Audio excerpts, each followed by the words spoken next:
చాలామంది అంటే ముక్కు మొహం తెలియని హీరోలు కూడా ప్యాన్ ఇండియా సినిమాలు చేస్తున్నారు. మీరు ఇంత పెద్ద హీరో ఏమిటి ప్యాన్ ఇండియా సినిమా ఎందుకు చేయట్లేదు? రాసి పెట్టుకుంటే ఎప్పుడు వస్తుంది అవుతుంది సపరేట్గా ప్లాన్ చేసి ఉంటే అది సెట్ అవ్వదు. అలాంటి స్టోరీ రావాలి, అలాంటి డైరెక్టర్ రావాలి, అన్ని సెట్ అవ్వాలి. So I leave it to the destiny. Robin hood సినిమాలో నితిన్ ఇంకో లెవెల్కి వెళ్ళడానికి అవకాశం ఉందా ఈ సినిమా తర్వాత? అది వెంకీ చెప్పండి సార్. జెన్యున్గా మాట్లాడుకుంటే ఎవరిని అడిగినా ఇంకో లెవెల్ వెళ్ళే అవకాశం ఉందంటే ఉందని అంటారు కదండి. మనం కోరుకునేది కూడా వెళ్ళాలనే కదా. లేదు సార్, 100% అది నమ్మే ఉన్నాం సార్. డెఫినెట్గా ఇంకో లెవెల్ వెళ్తారని మేము. ఆ లెవెల్ వెళ్ళడానికి మీ దగ్గర ఉన్న పాయింట్స్ ఏంటి? అది నితిన్కు ఉన్న క్వాలిటీస్ ఏంటి అందులో?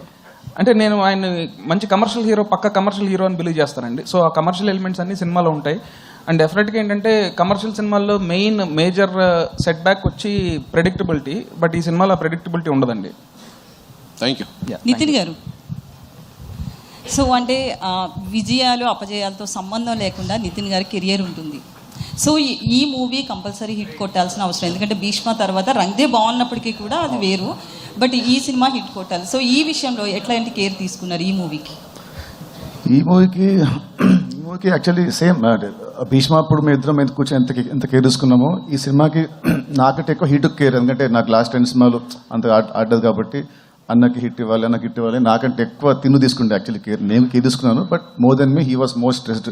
అన్న ఈసారి కొడితే ఈసారి గట్టి కొట్టాలి, అలా ఇలా కాదు నెక్స్ట్ లెవెల్లో కొట్టాలి అని అదే అనుకుని ఫస్ట్ షూటింగ్ కథ రాస్తున్నప్పటి నుంచి షూటింగ్ అయ్యే వరకు ఇప్పుడు ఎడిటింగ్ నుంచి వరకు కూడా మీ ఇద్దరం అదే కాన్ఫిడెన్స్తో అదే దీంట్లో ఉన్నాము.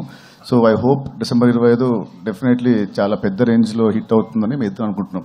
సో బేసికల్లీ రైటర్స్ ఎవరైనా స్టోరీ రాయాలంటే ఎక్కడెక్కడో విదేశాలకు వెళ్ళడం ఇట్లా చెప్తుంటారు కదా. మీరు పాటలు రాయాలనుకున్నప్పుడు ఏ మైండ్ సెట్తో ఎక్కడ ఉండి రాస్తారు? నేను ఇంట్లోనే రాస్తానండి. ఎక్కువ సినిమా ఆఫీస్లోనే ఎక్కువ రాయడం ఉంటుంది. సో సాంగ్స్ ఫారెన్లో తీస్తారు కానీ మేము ఫారెన్కి వెళ్ళి ఏం రాయము.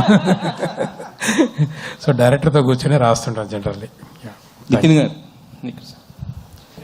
డిఫరెంట్ క్యారెక్టర్స్ ప్లే చేశారు మీరు. శాంటా క్లాస్ ఒకటి అండ్ పంజాబీ క్యారెక్టర్ ఒకటి, అండ్ అలాగే రాజేంద్ర ప్రసాద్ గారితో మీ కాంబో చాలా బాగుంది. శాంటా క్లాస్ లో కూడా చాలా స్మార్ట్ గా కనిపిస్తున్నారు, చబ్బీగా కాకుండా.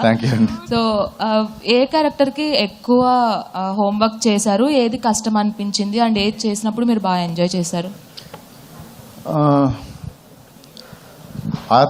ఆర్పి గారితో సీన్స్ అంటే ఆ క్యారెక్టర్, ఆ లుక్ అండ్ దానికి కావాల్సిన ఫిజిక్, దానికి కొంచెం కష్టం వచ్చింది.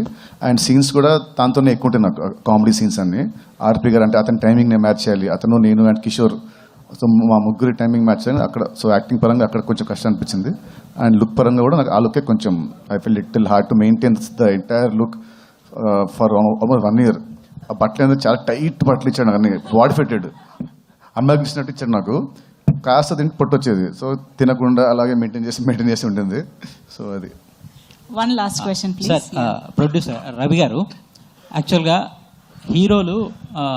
హీరోలు రాజమౌళి గారితో చేసిన తర్వాత వాళ్ళకి మళ్ళీ సినిమాలు చేయాలంటే చాలా ఇబ్బంది అవుతుంది. అంటే ఆయన అంత పెద్ద స్కేల్లో చేస్తారు. అలాగే మీ బ్యానర్లో హీరోలు చేస్తున్నప్పుడు వాళ్ళ సినిమాల బడ్జెట్లు కూడా మీరు ఎంత అంటే అంత పెట్టేస్తారు. మళ్ళీ వాళ్ళు నెక్స్ట్ సినిమాకి వచ్చేసరికి అదే రేంజ్లో ఎక్స్పెక్ట్ చేస్తుంటారు సార్. దానివల్ల పాపం కొన్ని ఇబ్బందులు కూడా ఎదుర్కోవాల్సి వస్తుంది మిగతా వాళ్ళు.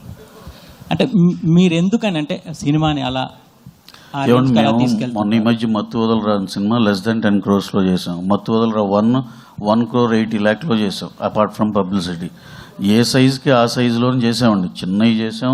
నితిన్ గారితో ఈ కథ అంత స్పాన్ ఉందండి. మీరు చూస్తారుగా అసలు సినిమా